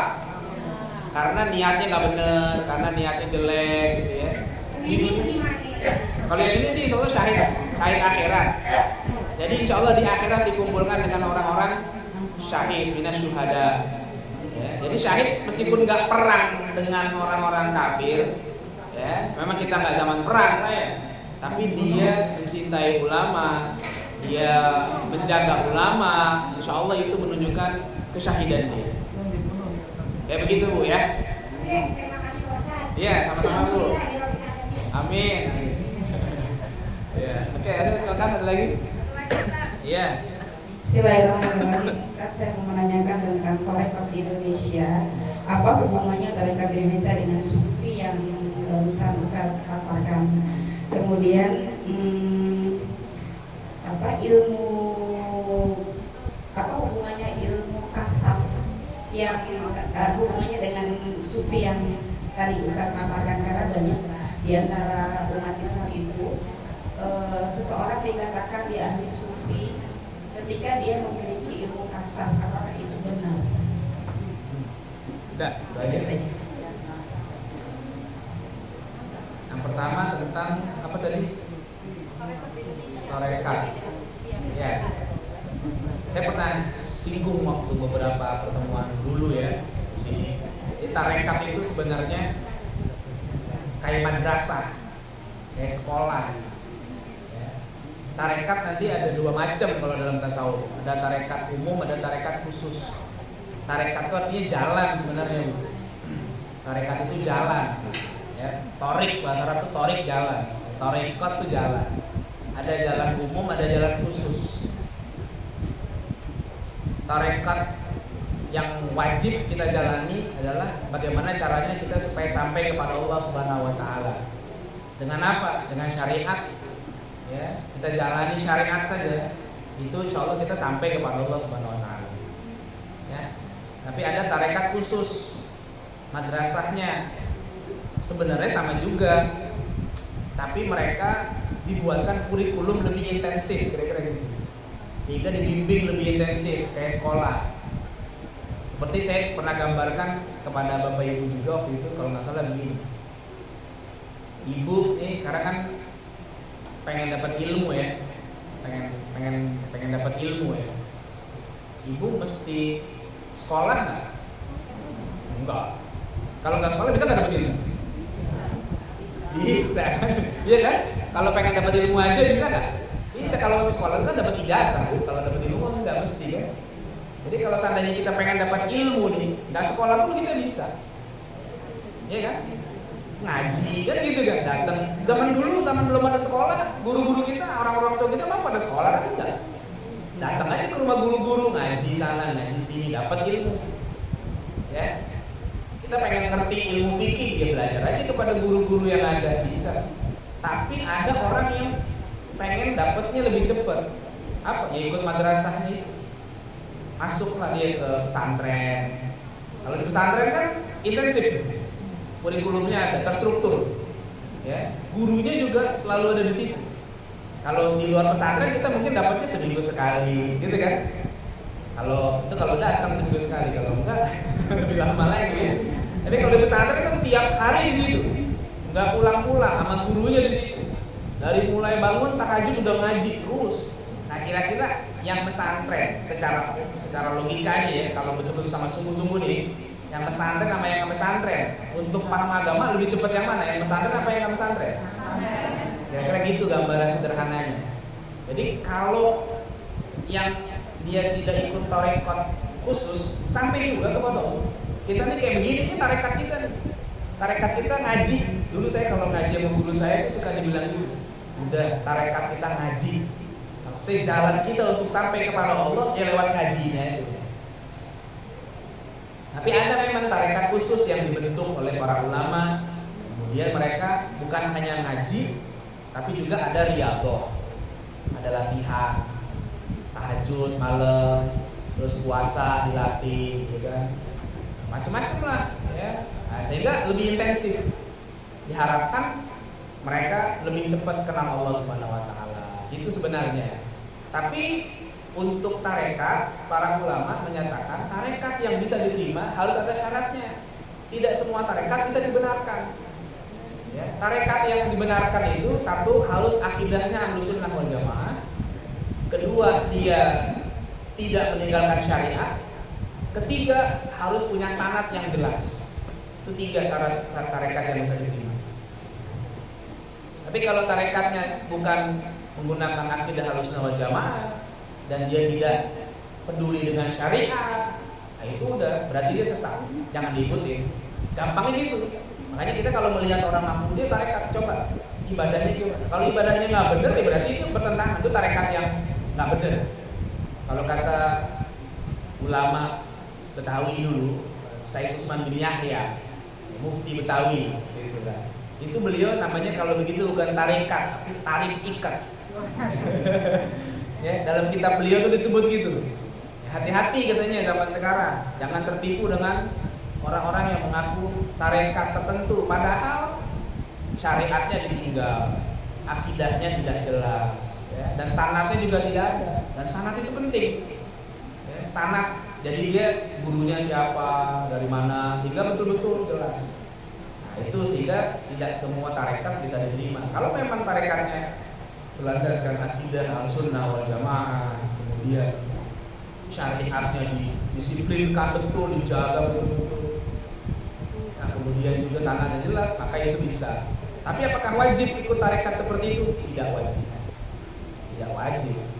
Jadi kita bagaimana dong untuk sampai kepada Allah? Ya sudah, silakan ambil tarekat masing-masing yang bisa menyampaikan kepada Allah. Yang penting jalan itu jalan yang Allah ridho. Contoh, kita misalnya milih tarekatnya ngaji, ya sudah ngaji itu tarekat kita. Ada teman-teman yang lain misalnya tarekatnya apa? Dagang. Dia posisinya pedagang. Dia kerjaannya berdagang. Nah, jadilah pedagang yang jujur. Jangan monopoli, jangan kurangin timbangan, jangan curang. Itu tarekatnya itu. Kok tarekatnya gitu? Ya itu tarekat kan jalan yang diridhoi Allah.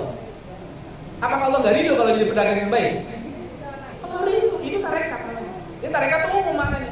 Ada yang tarekatnya jadi petani, ya sudah nggak apa-apa. Jadi amalan yang diridhoi yang akan menyampaikan dia kepada Allah dengan petani tadi. Petani, itu tarekat. Jadi sebenarnya kalau kita mau ini banyak. Apa saja jalan yang Allah ridho itu jalan, ambil. Nggak apa-apa. Ada yang bertarekatnya dengan berkhidmat, misalnya, ya, berkhidmat.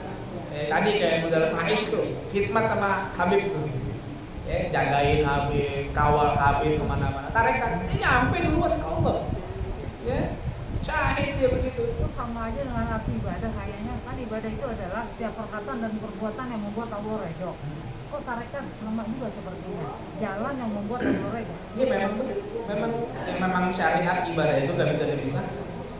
Syariat ibadah, cuman ibadah itu kan nama untuk setiap perbuatannya. Ismun lima yuhibbu, ismun jami'un lima yuhibbullahu wa yardah. Ibadah itu nama, kata untuk setiap yang Allah cinta, yang Allah ridho. Nah, itu betul kita jalani, itu namanya kita sedang menuju kepada Allah dengan itu. Apa yang kita jalani tadi? Di dalam jalan itu apa yang mau kita kerjakan? Nah, itu ibadahnya, amalnya. Kita mau dagang, mau apa? Mau ngajar, mau apa lagi? Mau jadi pengusaha, silakan. Mau jadi apa aja silakan, yang penting di situ Allah ridho, maka itu jalan yang benar. Nah, jadi kayak begitu. Nah itu ya, jadi apa namanya? Yang pertama ibu terkait tarekat ya. Saya sendiri kalau ditanya saya bertarekat, tarekat saya ngaji. Tarekat saya ngaji, ngajar udah gitu aja. Tanya saya nggak ngambil jalan yang lain. Kalau ada yang ngambil jalan yang lain silakan aja, tapi saya nggak ikut. Maksudnya udah pilihan masing-masing lah ya. Kedua, masalah ilmu kasyaf. Sebenarnya kasyaf itu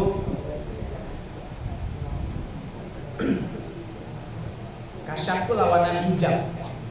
Kalau hijab itu terhalang, kalau kasyaf tersingkap, terbuka. Jadi ini misalnya gini, kita gini ketutup, begitu dibuka kelihatan.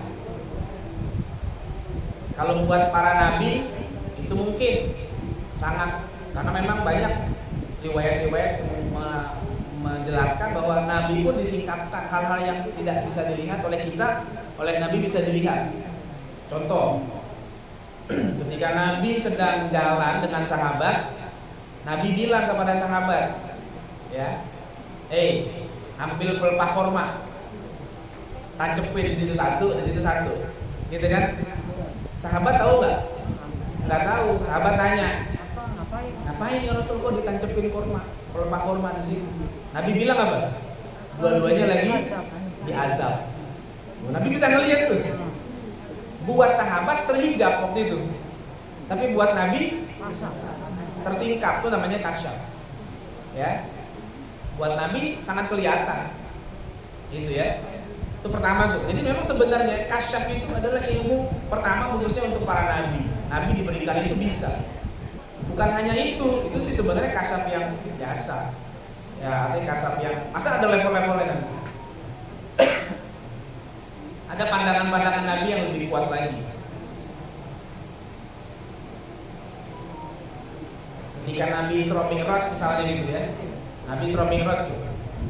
Kan Allah berfirman apa? Subhanalladzi asra bi 'abdihi laila minal masjidil haram ilal masjidil aqsa alladzi barakna hawlahu liyuriyahu min ayatina innahu huwas samiul basir. Ayat itu ditutup begitu, innahu huwas samiul basir. Para ahli tafsir memiliki tafsir menarik tentang ayat terakhir itu, tentang bunyi terakhir, innahu huwas samiul basir. Penafsir kebanyakan mengartikan, memaknai tafsir innahu huwas samiul basir itu kembali kepada Allah. Sesungguhnya Allah maha apa? Melihat, maha mendengar, maha melihat. Tapi ada tafsiran lagi dari sebagian ulama. Innahu huwas samiul basir maknanya bukan dikembalikan kepada Allah saja, tapi kepada Nabi Muhammad juga. Maksudnya apa? Innahu huwas samiul basir, bahwa Nabi Muhammad maha mendengar, maha melihat. Maksudnya apa? Pada saat Isra Mi'raj Nabi Muhammad diberikan pendengaran yang tidak biasa, penglihatan yang tidak biasa. Makanya dia bisa melihat peristiwa-peristiwa aneh kan? Karena apa? Sebelumnya Nabi Allah berkata, linuriyahu min ayatina. Kami ingin perlihatkan tanda-tanda kekuasaan kami. Kata Allah begitu kan? Kalau pandangan dia biasa nggak kuat tuh. Tapi karena para ulama bilang ini yang melihat ini, ya Allah maha melihat tentu ya. Tapi maksudnya juga di sini bisa masuk kepada pemahaman Nabi diberikan pandangan yang luar biasa ketika itu. Sehingga apa? Sehingga beliau bisa melihat berbagai peristiwa yang terjadi selama perjalanan Isra dan orang lain nggak paham, orang lain nggak bisa melihat itu. Itu kasyaf tuh.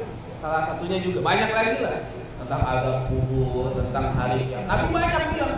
Ya, nanti di akhir zaman akan begini. Terjadi nggak sekarang? Terjadi kan? Makanya saya nggak setuju kalau ada orang bikin buku judulnya ramalan Nabi yang itu nggak benar judulnya itu. Nabi bukan ramal, emang Nabi dukun? Bukan. Ya, itu salah judul, biar laris kali judulnya itu. Padahal itu bukan ramalan. Memang buat kita hal yang akan terjadi di masa depan terhalang, terhijab. Sedangkan buat Nabi nggak terhijab. Allah kasih, Allah angkat hijabnya, jadi Nabi tahu. Nanti di akhir zaman akan banyak perzinahan, akan banyak kebodohan, akan banyak begini. Itu namanya apa? Kasyaf. Asalnya gitu Bu, ya. Nah kemudian, apakah selain Nabi bisa dapat kasyaf? Pertanyaannya kan begitu. Kalau Nabi dapat kasyaf, selain Nabi dapat nggak? Bisa dapat kalau seandainya dia ngikutin jalan Nabi. Bisa kalau diikuti jalan Nabi. Ada hadis Nabi, hadis qudsi ngomong begini. Kata Nabi, hadis qudsi Allah mengatakan, "Ma taqarraba ilayya al-mutaqarribun bimithli ma aftaratu alaih." Kata Nabi, kata Allah, pendekatan yang paling utama dari hambaku kepadaku adalah ketika dia menjalankan kewajiban kepadaku. Jadi yang wajib nih, ibadah yang wajib enggak ditinggal. Yang kedua kata Allah apa? Wala yazalul 'abdu yataqarrabu ilayya bin nawafil. Tapi ada hambaku yang selalu mendekatkan diri kepadaku bin nawafil dengan yang sunnah-sunnahnya. Udah yang wajib dikerjakan, yang sunnah dikerjain terus. Apa kata Allah? Hatta uhibbahu. Sampai akhirnya aku mencintai hamba itu. Ya, fa idza ahbabtuhu kata Allah, kalau aku sudah cinta dia apa? Kuntu sama'ul ladzi yasma'u bihi. Aku menjadi pendengarannya, wa kuntu basarul ladzi yubsiru bihi. Aku jadi penglihatannya dan seterusnya kan. Artinya itu sebenarnya ada dasarnya. Tapi tidak untuk semua orang. Untuk hamba-hamba Allah yang mengikuti jalan Nabi-Nya. Mungkin, kenapa? Para ulama kan disebut oleh Allah, oleh Nabi apa? Al-ulama warasatul anbiya. Ulama itu yang mewarisi Nabi. Ketika Nabi wafat, diwarisi oleh para ulama. Apa yang diwarisinya? Ilmunya. Apalagi kalau Nabi dapat kasyaf, mungkin ulama soleh dapat kasyaf. Sangat mungkin. Apa nggak mungkin? Mungkin, sangat mungkin. Dari kalangan semuanya sangat mungkin. Di kalangan sahabat yang dikenal kasyaf siapa? Umar bin Khattab. Lagi perang. Umar bin Khattab ada di Madinah. Pasukan perang jauh. Umar bin Khattab bilang apa? Jangan itu. Naik ke gunung. Ya Sariyah al-Jabal. Umar begitu. Umarnya di Madinah. Sahabatnya jauh perang. Itu belum ada teknologi Zoom. Kalau sekarang ada Zoom kita ngomong kedengeran. Tapi akhirnya pasukan itu naik ke gunung kan. Dan akhirnya menang. Ketika ditanya, kok kamu bisa sih ngajak kita naik ke gunung? Saya dengar suara Umar. Dan Umar sendiri, sahabat-sahabat yang di Madinah bingung. Loh, Umar ngapain teriak-teriak katanya? Kata Umar, oh, saya melihat pasukan itu lagi terdesak, maka saya suruh naik gunung. Itu kasyaf bukan namanya itu? Itu kasyaf. Ya, itu bisa orang-orang. Kenapa? Sayyidina Umar levelnya. Dia ngikutin Nabi. Siapa lagi? Hudzaifah ibnul Yaman. Contohnya itu yang terkenal, yang disebut dengan Sahibus Siri. Sahibus Siri Rasulullah. Dia apa namanya? Penjaga rahasia Rasul. Itu kan luar biasa tuh kasyafnya. Sampai Sayyidina Umar bin Khattab menjadikan Hudzaifah untuk apa? Mau nyolatin jenazah. Jadi kalau Hudzaifah nggak datang nggak mau itu. Kasyaf atau bukan? Kasyaf itu. Jadi kasyaf itu bukan sesuatu yang mustahil. Meskipun asalnya buat Nabi, para Rasul. Selain Rasul bisa. Kasyaf dalam makna yang hakiki begitu atau maknawi bisa juga. Ibrahim bin Adham tadi nih contohnya nih. Ini kasyaf yang maknawi lah kalau boleh saya bilang, tapi bisa juga hakiki. Dia lagi jalan malam-malam, Ditanya sama askar, sama patroli gitu, ditanya. Dia nggak tahu kalau ini ulama nih Ibrahim Adham. Tanya, tuan, di sini tempat yang ramai di mana? Ibrahim Adham nunjuk tuh sebelah sana tuh yang ramai. Udah, disamperin nih sama askar nih, perin. Begitu disamperin ke sana apa? TPU, kuburan. Begitu sampai ke kuburan marah nggak nih? Ya marah lah. Kurang ajar, ditanya tempat yang ramai dikasih tahu mana? Kuburan. Disamperin lagi, dibalikin dikejar, diketok kepalanya tuh. Kurang ajar kamu. Saya tanya tempat yang ramai malah kasih tahu kuburan. Dimarah-marahin. Nah, ketika dia lagi marahin Ibrahim Adham, datang bosnya nih patroli, atasannya lagi gitu ya. Ada apa nih? Ini kurang ajar Pak. Gitu. Saya nanya tempat yang ramai, dikasih tahu malah kuburan. Terus, kebenaran nih bosnya ini kenal sama Ibrahim Adham. Kata bosnya, itu betul-betul. Ini Ibrahim Adham. Antum? Iya saya Ibrahim Adham. Ya Allah, dia minta maafin sih. Anak buah saya nggak tahu, mungkin jarang ngaji kali anak buahnya itu. Dia nggak tahu lama gitu ya. Dia tanya tuh, emang bener sih ada ngomong begitu? Iya kan tadi dia nanya katanya, mana tempat yang rame? Ya saya kasih tahu di situ. Tapi kenapa Anda kasih taunya ke kuburan katanya? Kata bosnya, kata dia loh, Anda ngelihat cuma atasnya doang. Itu bawahnya ada yang lagi digebukin. Itu kata Ibrahim Adham begitu. Ayatnya ini cuma tanah doang. Coba di bawahnya itu ada tuh lagi pada digebukin, disiksa, dikubur. Mana dia pada nggak ngeliat? Itu tuh kasyaf tuh sebenarnya itu. Secara maknawi meskipun ya, benar nggak ada yang dapat siksa kubur? Ada kan, sangat mungkin kan begitu. Nah jadi kayak begitu. Jadi sebagian orang bisa nggak sih? Bisa. Asalkan apa? Dia mengikuti jalan Nabi. Tapi sebenarnya begini yang perlu diingat Bapak Ibu sekalian.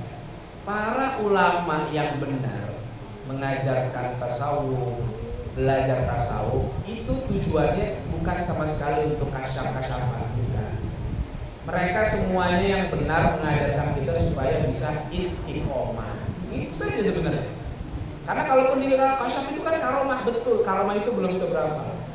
Ya. Kenapa? Sebab karomah itu kalah. Kata ulama, al-istiqomah khairun min alfi karomah. Satu istiqomah mengalahkan 1000 karomah.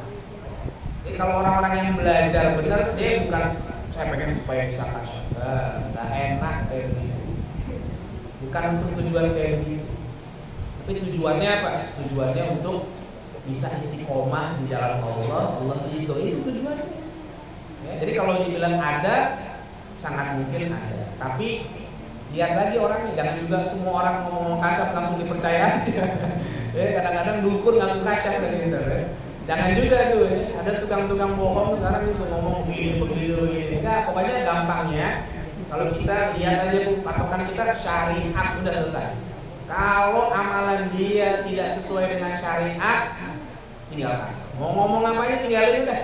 Mungkin itu yang merusak tadi Ya memang kayak begitu, yang akhirnya menganggap semua orang jadi kayak dukun sok tahu gitu ya. Padahal kalau orang-orang yang mengamalkan syariat dengan benar itu sangat mungkin Allah berikan petunjuk, Allah berikan. Tapi itu juga bukannya ini ya, bukan tiap saat, itu juga kondisional gitu ya. Jadi jangan salah paham juga. Dan kayaknya dia nggak mungkin nunjukin diri ya. Emang bukan untuk jago-jago, bukan untuk panggil pamer orang tanya sini, gue tahu jawab. Bukan mungkin ya. Bukan. Hal yang itu udah pasti dukun kan. Nah itu, jadi kalau mereka tuh di saat diperlukan untuk disampaikan, dijelaskan, ya. Tapi kalau enggak, mereka juga kamu kalau orang sekarang bilang nggak mau show up. Gitu. Kenapa? Karena untuk sampai kepada Allah itu betul-betul harus ikhlas, harus tawadu, gitu. Bukan malah saya bisa ini, nah gitu, ya. Jadi kalau tadi tanya kemungkinannya, kita memang sebenarnya ilmu para nabi, kemudian diwariskan kepada yang mengikuti jalan Nabi sesuai dengan mereka masing-masing. Bisa, sangat mungkin kok. Tapi tidak semua, sekali lagi ya, tetap harus ada syarat-syaratnya.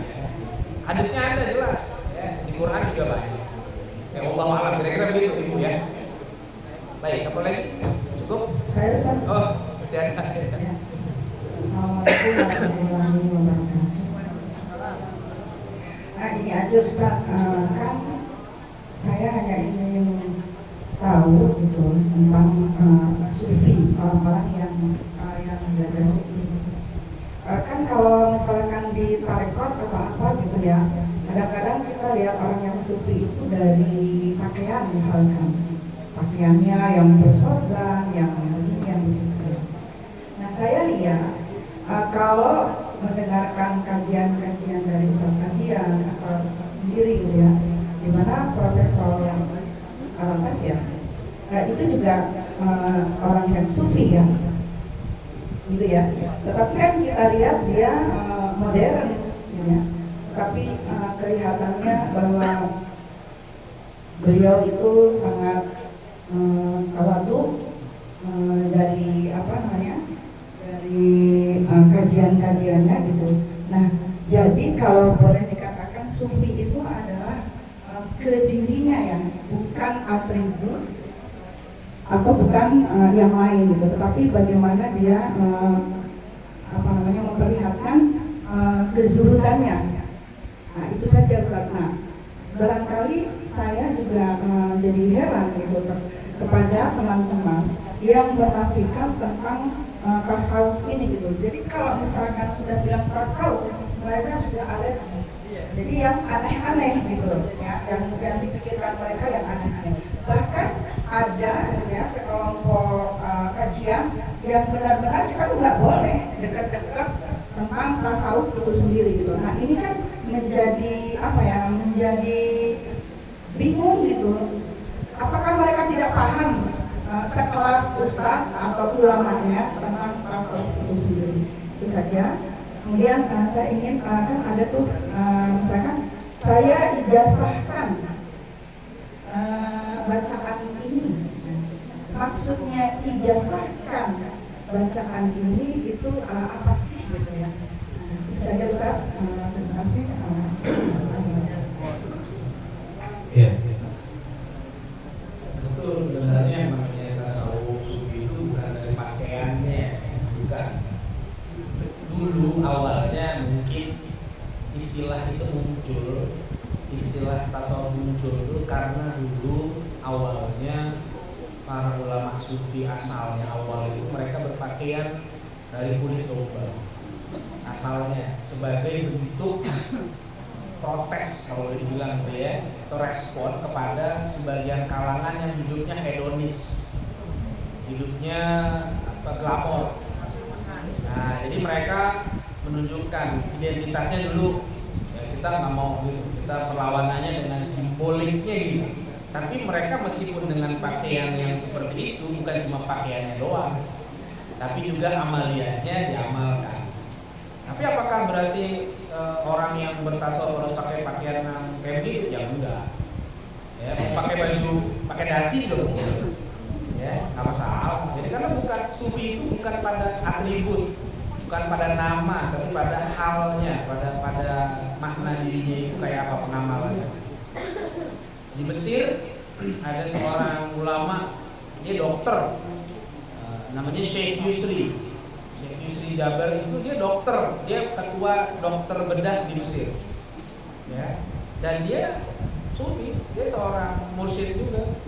Ahli fikih, ahli sirah, ahli hadis dan sebagainya. Ngajar di majelisnya banyak mahasiswa-mahasiswa Al-Azhar di Mesir itu pada ngaji ke majelis beliau. Mungkin kalau anaknya ustazah waktu ke Mesir juga boleh tanya-tanya tentang Syekh Yusri.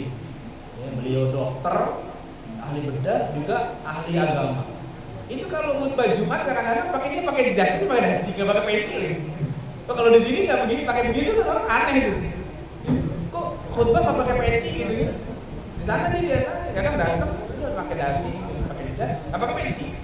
Jalan kemana-mana juga begitu, nggak apa-apa. Karena memang bukan atribut yang jadi kepentingan orang bertasawuf, tapi bagaimana dia mengamalkan syariatnya yang benar, disiplinnya, ya, jaga hati dan sebagainya. Itu yang penting. Ini bisa jadi orang-orang yang pakainya biasa-biasa saja ini lebih bertasawuf daripada orang-orang yang pakainya bergaya sufi. Bisa jadi ya. Ada orang-orang yang pakainya biasa-biasa. Tapi ada juga orang yang pakaiannya wah, tapi sebenarnya nggak ada apa-apanya. Ya, itu kalau dalam istilah tasawuf mereka disebutnya bukan sufi, tapi namanya mutasyabbih. Orang yang cuma niru-niru gaya aja. Nah, jadi ya cuma ngikutin tapi sebenarnya nggak ada artinya. Nah kemudian apa tadi yang kedua? Tasawuf, istilah tasawuf dulu ya. Istilah tasawuf ya itu saya nggak tahu ya apa namanya kenapa begitu. Karena memang ada banyak faktor yang membuat orang itu menolak tasawuf ya. Mungkin sumber bacaan yang diterima sebelumnya, mungkin juga karena melihat perilaku sebagian orang yang mengaku dirinya tasawuf, akhirnya yang terpikir kayak gitu tuh, tasawuf tuh kayak gitu, ya, kayak gitu ya. Bisa jadi padahal sufi nggak kayak gitu, tasawuf kayak gitu. Saya pernah waktu kuliah dulu S2, pas banget bahas makalah tentang tasawuf, berdua nih sama temen panel. Cuma teman saya yang satu ini agak kontra terhadap tasawuf. Saya biasa-biasa aja kan. Nah, kemudian ketika presentasi yang ditampilkan oleh dia itu video-video yang gak karuan. Video-video tentang yang joget-joget, yang macam-macam gitu loh. Nah, akhirnya dia gini bilang, nah ini nih, lihat tuh. Ini kalau kita belajar tasawuf kita akan begini. Saya bilang, ya udah, ntar kan lagi giliran dia ngomong kan. Nah pas giliran saya ngomong, saya coba mengajak lebih adil. Saya bilang, saya kasih contoh gini, kalau ada orang Bogor nyolong di daerah Jakarta, satu orang nih nyolong, lu jangan bilang orang Bogor semuanya maling. Saya bilang itu nggak adil. Yang nyolong satu tiba-tiba, emang orang Bogor, oh maling. Karena kemarin ketangkep orang Bogor nyolong di Jakarta. Itu kan nggak adil kayak begitu. Ya saya bilang nih, jangan kayak gini nih, menurut saya ya, ini case. Jadi apakah semua sufi gini? Ya saya juga akan menolak kalau yang kayak gini, saya bilang gitu. Saya nggak setuju karena ini jauh betul dari ajaran para ulama yang benar. Tapi kalau merujuk pada sumber-sumber yang asli, pada amaliyah tokoh-tokoh yang benar, insya Allah kita nggak akan mendapat yang kayak begini. Saya bilang gitu. Jadi akhirnya kita harus belajar insaf. Karena tadi saya bilang di semua bidang ilmu ini pasti ada yang nyeleneh. Ya, di bidang tafsir ada yang nyeleneh. Emang nggak ada? Apakah kita langsung buat ilmu tafsirnya? Kan nggak begitu. Di bidang fikih ada yang nyeleneh. Fatwa-fatwa nyeleneh ada dari zaman dulu sampai sekarang ada fatwa nyeleneh. Tapi kita apakah kita buang ilmu fikihnya? Kan enggak. Kita cukup tolak yang itu saja. Kan begitu. Begitu juga tasawuf. Mungkin ada di antara orang yang mengklaim dirinya sebagai sufi, sebagai tasawuf, tapi perilakunya nggak sesuai. Udah tinggalkan dia saja. Masih banyak orang-orang yang benar.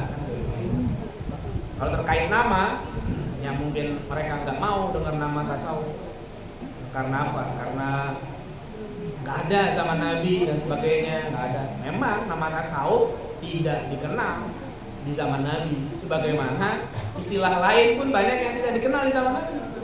Kalau seandainya gara-gara istilah kita tolak semuanya, ya sudah. Besok-besok ibu nggak usah belajar baca Quran, nggak usah belajar tajwid. Karena istilah itu fight club zaman Nabi juga nggak ada.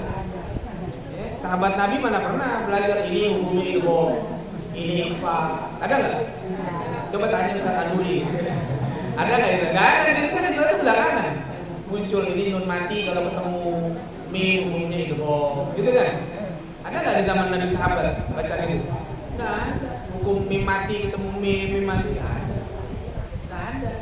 Istilah ilmu itu para sahabat nggak belajar tajwid. Sahabat nggak belajar nahwu sorof. Ya, nggak usah belajar tuh nahwu sorof, fi'il, fa'il, mubtada, khobar itu nggak ada. Tolak semuanya. Ya, jadi banyak nih yang harus ditolak nantinya. Di zaman Nabi nggak ada ilmu nahwu. Ya, jangankan ilmu nahwu, orang titik aja nggak ada. Mushaf tuh nggak ada titiknya, nggak ada harokatnya. Sekarang bukan cuma titik, warnanya ada, suaranya ada sekarang. Ya, dipencet aja udah keluar suara sekarang. Kalau harus ditolak akan banyak konsekuensi yang tertolak. Oke, kemudian kalau masalah ijazah, sebenarnya ijazah itu awalnya adanya dalam tradisi hadis. Ijazah tuh, para ulama menyusun itu. Jadi metode periwayatan dalam ilmu hadis itu ada 8 macam. Ya, 8 macam. Yang paling tinggi itu metodenya mendengar dan menerima, menyampaikan itu paling tinggi itu sama. Sama itu artinya mendengar. Terus di bawahnya qiraah itu baca, baru nanti ijazah. Ijazah itu kata izin. Ajaza itu ijazah, artinya mengizinkan, memberi izin. Asalnya dari apa? Dari ilmu hadis, tradisi asalnya tuh. Jadi misalnya dulu ada ulama nulis kitab hadis. Kemudian dia mengizinkan orang lain untuk membaca, meriwayatkan dan mengajarkan kembali. Sudah dia bilang, udah kamu saya ijazahkan. Nggak perlu ngaji tiap hari lagi karena mungkin dilihat sudah apa? Sudah layak ini orang tanpa harus belajar lama, keilmuannya sudah dikenal dan saya baru punya buku baru, saya nulis kitab baru, saya ijazahkan. Silakan sampaikan lagi. Asalnya begitu. Ijazah itu ya. Kemudian muncul kepada yang lain, bukan hanya hadis saja. Pada karya-karya ulama juga begitu. Ulama nulis kitab, buku. Nah, nanti mereka ajarkan ke muridnya. Setelah diajarkan, muridnya merasa manfaat, oke, gurunya ijazahkan. Jadi saya ijazahkan, maksudnya ijazah, kamu boleh ngajarin lagi. Buku itu boleh diajarin lagi kepada yang lain. Nanti itu begitu, ijazah itu tradisi dalam Islam nanti banyak. Ada ijazah tadris, ijazah untuk mengajarkan. Ada ijazah kalau dia pinter belajar, ada ijazah ifta, ijazah untuk berfatwa. Kalau dia pinter lagi, dia boleh ijazah untuk ijtihad. Tapi itu level paling susah lah tuh ya. Zaman sekarang ini susah. Itu namanya ijazah asalnya dulu. Nah, terkait dengan doa tertentu misalnya, bagaimana? Sama juga. Kayak gitu. Untuk ulama-ulama tertentu ya, beliau mungkin menyusun berdasarkan ayat, berdasarkan hadis ya. Kemudian beliau yang nyusun beliau memang gitu ya. Tapi ada sandarannya, Qur'annya ada, hadisnya ada. Terus beliau sudah amalkan itu bertahun-tahun. Beliau rasakan manfaatnya gitu kan. Sampai akhirnya merasa manfaat itu baik dan kemudian murid-muridnya nanya misalnya, "Baca apa guru biar gini?" "Kamu baca ini." Saya ijazahkan. Kayak gitu. Kalau yang belakangan ini kali kita kenal apa? Ada Al-Mahfurat. Nah gitu kan. Al-Mahfurat kan dari Qur'an ya kan? Dari hadis. Tapi yang nyusun siapa? Syekh Hasan Al-Banna, misalnya gitu kan, yang nyusun. Ini nyusun aja. Semuanya ada dari Quran, ada dari hadis. Nah, dibaca. Terus dia udah baca. Dan itu tentu nggak langsung disusun, langsung diijazahkan begitu, nggak mungkin lah. Dia baca dulu. Nah, gitu ya. Dulu di tradisi orang Melayu ada yang namanya ratib al-haddad, ratib al-atos. Apa? Mereka cuma nyusun aja. Ayat Qurannya ditaruh, kan coba aja baca tuh. Baca law anzalna hadzal Qur'an ala jabalil raib. Itu ayatnya, terus beberapa hadis tasbihnya, dzikirnya dan sebagainya. Itu dibaca. Semuanya ada sumbernya dari Quran maupun dari hadis. Tapi yang nyusun para ulama itu, mereka amalkan bertahun-tahun, merasakan manfaatnya, murid-muridnya merasa perlu kamu baca lagi. Kayak gitu. Kita bandingkan dengan apa? Dengan yang lebih itu kan obat jiwa. Karena kalau mau kita bandingkan dengan obat fisik bisa. Kalau dokter yang ahli bisa nggak ngeracik obat sendiri? Bisa. Dulu kan ada dokter Hembing yang terkenal, ya kan? Herbal. Dokter Hembing bisa nggak ngeracik obat sendiri? Kenapa? Dia udah punya otoritas, dia bisa ngeracik. Tapi apakah begitu ngeracik langsung dikasih orang? Kan dia udah coba dulu tuh. Obatnya dia dicoba dulu sama dia kan, begini. Kalau dirasakan baru kasih nih kamu minum ini. Itu sebenarnya ijazah itu. Cuma ijazah obat yang apa? Yang buat fisik. Bedanya doa itu obat untuk hati, tombo hati. Yang nyusun bukan orang sembarangan. Nah, kalau kita nyusun mah nggak bisa, orang kita nggak ahli. Ya, kita doa aja nggak apa.